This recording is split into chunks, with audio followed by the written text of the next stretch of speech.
Hello అండి. Welcome back to our channel. మా ఇంటికి దగ్గరలో ఒక కొల నిండా తామర పువ్వులేనండి. అది చిన్న క్లిప్పింగ్ యాడ్ చేశాను బాగుందని. ఆ తామర పువ్వులు చూడడానికి కళ్ళకి చాలా ఆనందంగా అనిపించింది. చాలా బాగుందండి. నేను ఇంకా మనసొప్పక కాసేపు దిగాను కూడాను ఆ కొలను దగ్గరికి. ఇక నేను 4వ సోమవారం ఎలా పూజ చేసుకున్నాను, ఎక్కడికెళ్ళానని మీకు చూపించబోతున్నానండి. 4వ సోమవారం శివాలయంకి వెళ్ళానండి పొద్దున్నే. నేను వెళ్ళేటప్పటికి ఇలా శివాలయంలో శివాభిషేకం, లింగాభిషేకం జరుగుతుంది. చాలా బాగుందండి. నేను వెళ్ళేటప్పటికి చందనంతో అభిషేకం చేస్తున్నారు. అలా చందనంతో అభిషేకం చేసిన తర్వాత ఆ చందనాన్నే కొంచెం తీసి మనందరికీ బొట్టు పెట్టుకోమని ఇస్తారనమాట. మంచి టైంకే వెళ్ళానులే అని అనిపించింది.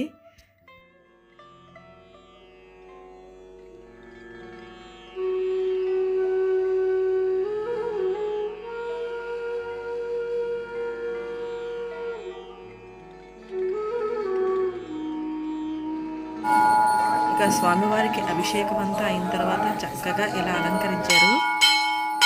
ఏదైనా అండి కార్తీక మాసంలో వచ్చే శోభ ఇంకా మిగతా టైంలో ఉండదేమో అనిపిస్తుందండి.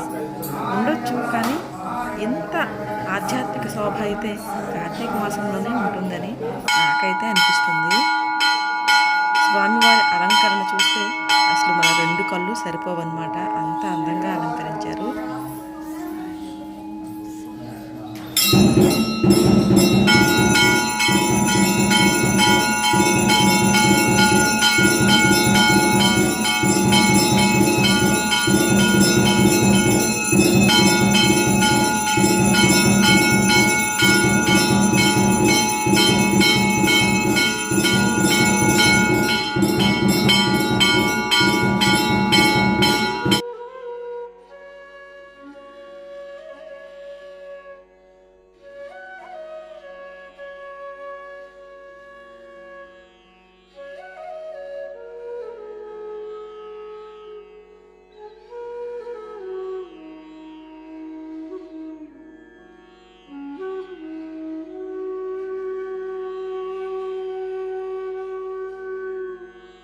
ఇక శివాలయంలో ఉపాలయాలుగా విఘ్నేశ్వరుని ఆలయం ఉంది. ఆ పక్కనే రాములవారి ఆలయం కూడా ఉందండి. ఈ రామాలయంలో అయోధ్యలో విగ్రహాలు ఎలా అయితే ఉంటాయో అలాగే ఉన్నాయండి. రాములవారి తొడపైన అమ్మవారు కూర్చునేటట్టు ఉంది. ఇక్కడ సీతమ్మవారు రాములవారి తొడపైన కూర్చునేటట్టుగా ఉంది. తర్వాత ఇలా ఉందన్నమాట అండి మొత్తం అంతాను. రాముడు, లక్ష్మణుడు, సీత, ఆంజనేయ స్వామి అన్ని గుడుల్లో ఉన్నట్టుగా ఉన్నాయి. కాకపోతే ఇక్కడ సీతారాముల వారి విగ్రహాలు మాత్రం వేరుగా అనిపించాయి. అయోధ్యలో ఎలా అయితే ఉంటాయో అలా ఉన్నాయన్నమాట. అసలు ఈ శివాలయంలో ఎంత బాగుందంటే అండి, మనం ఫొటోస్ తీసుకున్నా, వీడియోస్ తీసుకున్నా అసలు ఏమీ అనట్లేదు. చక్కగా తీయించుకొని ఇచ్చారండి. నాకు చాలా హ్యాపీ అనిపించింది అసలు. కొన్ని దగ్గరలో అసలు బయటికి తీయనివ్వరు. అంటే పెద్ద గుడులకి ఎలాగో ఆ సెక్యూరిటీ పరంగా తీయనివ్వరులేండి. కానీ కొన్ని మామూలు చిన్న చిన్న గుడుల్లో కూడా తీయనివ్వరు. కానీ ఇక్కడ అలాంటి ఆంక్షలు ఏమీ లేవండి. చక్కగా మనం ఎంతసేపు అయినా కూర్చొని చదువుకోవచ్చు. ఎంతసేపు అయినా మనం ఫొటోస్, వీడియోస్ తీసుకోవచ్చు. ఈ చాలా బాగుందండి. గుడి కూడా, ప్రాంగణం కూడా చాలా నచ్చింది నాకైతే. చాలా బాగుంది అసలు. ఆ వేళ చాలా హాయి అనిపించింది. అసలు అనుకోకుండా నేను వెళ్ళానన్నమాట. శివాలయానికి ఇంకొక సైడు అమ్మవారు కూడా ఉన్నారు, లలితాదేవి. అమ్మవారు కూడా చాలా కళగా ఉన్నారండి. గొండి శ్రీచక్రం ఉంది. అమ్మవారు లలితాదేవి అనమాట.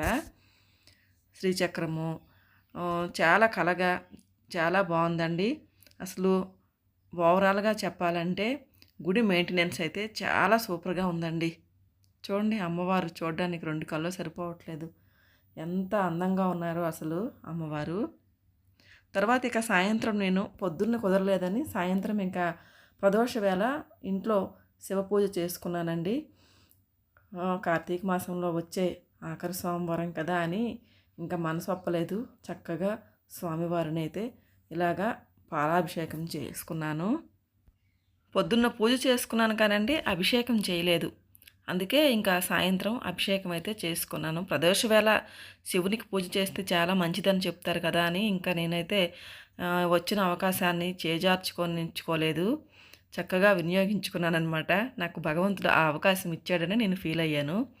చక్కగా స్వామివారికి అభిషేకం చేసి తర్వాత విభూతితో అలంకరించుకున్నాను స్వామివారిని.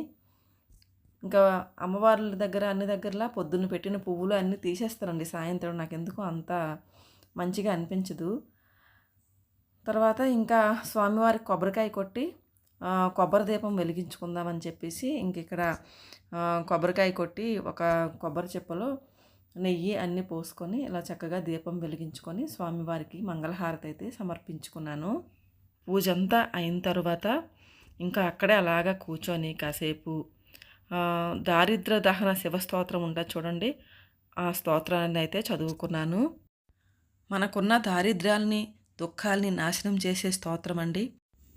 విశ్వేశ్వరాయ నరకార్ణవతారణాయ కర్ణామృతాయ శశిశేఖరధారణాయ కర్పూరకాంతిధవలాయ జటాధరాయ దారిద్ర్యదుఃఖదహనాయ నమః శివాయ గౌరీ ప్రియాయ రజనీశ కళాధరాయ కాలాంతకాయ భుజగాధిపకంకనాయ గంగాధరాయ గజరాజ విమర్దనాయ దారిద్ర్యదుఃఖదహనాయ నమః శివాయ భక్తిప్రియాయ భవరోగభయాపహాయ ఉగ్రాయ దుర్గా భవసాగరతారణాయ జ్యోతిర్మయాయ గుణనామసునృత్యకాయ దారిద్ర్యదుఃఖదహనాయ నమః శివాయ చర్మంబరాయ శివభస్మ విలేపనాయ బాలేక్షణాయ మణికుండలమండితాయ మంజీరపాదయుగలాయ జటాధరాయ దారిద్ర్యదుఃఖదహనాయ నమః శివాయ పంచాననాయ ఫణిరాజ విభూషణాయ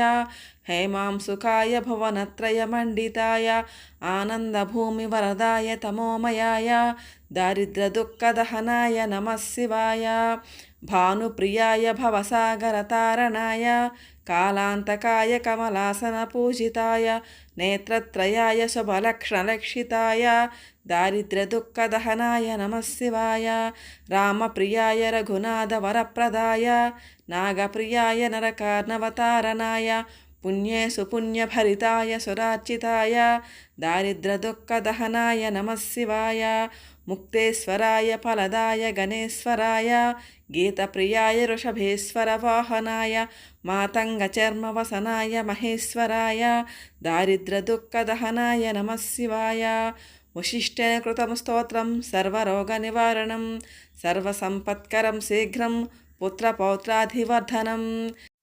ఇదేనండి నా 4వ సోమవారం పూజ.